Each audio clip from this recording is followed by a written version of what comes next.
were of a much higher order than those of men, but nevertheless, as we shall see, they were not considered to be exempt from human passions, and we frequently behold them actuated by revenge, deceit, and jealousy.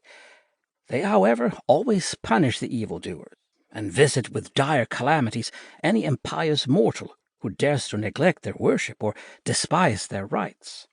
We often hear of them visiting mankind and partaking of their hospitality, and not unfrequently both gods and goddesses became attached to mortals, with whom they unite themselves, the offspring of these unions being called heroes or demigods, who were usually renowned for their great strength and courage.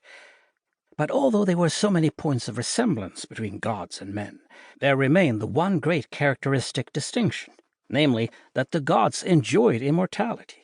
Still, they were not invulnerable, and we often hear of them being wounded and suffering in consequence such exquisite torture that they have earnestly prayed to be deprived of the privilege of immortality.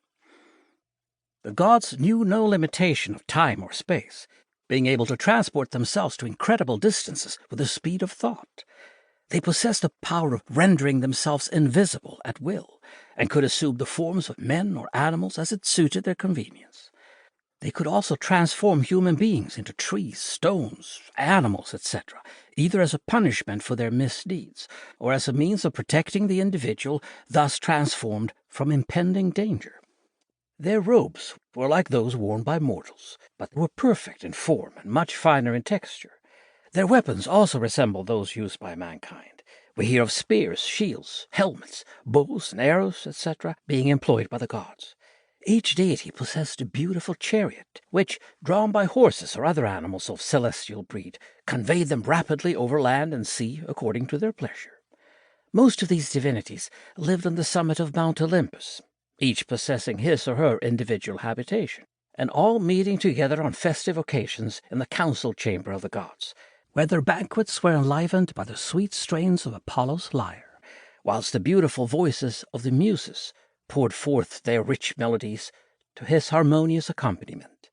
Magnificent temples were erected to their honor, where they were worshipped with the greatest solemnity. Rich gifts were presented to them, and animals, and indeed sometimes human beings, were sacrificed on their altars.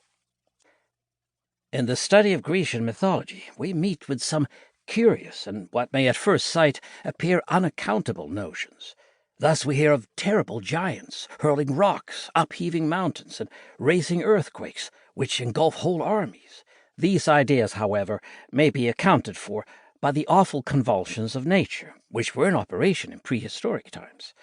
Again, the daily recurring phenomena, which to us, who know them to be the result of certain well-ascertained laws of nature, are so familiar as to excite no remark, were to the early Greeks matter of grave speculation, and not unfrequently of alarm.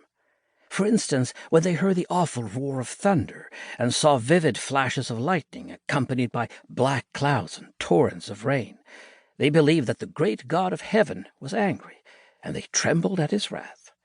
If the calm and tranquil sea became suddenly agitated, and the crested billows rose mountains high, dashing furiously against the rocks, and threatening destruction to all within their reach, the sea god was supposed to be in a furious rage. When they beheld the sky glowing with the hues of coming day, they thought that the goddess of the dawn, with rosy fingers, was drawing aside the dark veil of night to allow her brother, the sun god, to enter upon his brilliant career. Thus personifying all the powers of nature, this very imaginative and highly poetical nation beheld a divinity in every tree that grew, in every stream that flowed, in the bright beams of the glorious sun, and the clear cold rays of the silvery moon.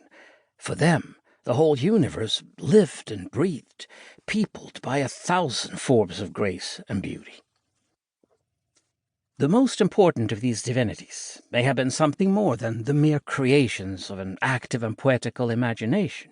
They were possibly human beings, who had so distinguished themselves in life by their preeminence over their fellow mortals, that after death they were deified by the people among whom they lived, and the poets touched with their magic wand the details of lives, which in more prosaic times would simply have been recorded as illustrious. It is highly probable that the reputed actions of these deified beings were commemorated by bards,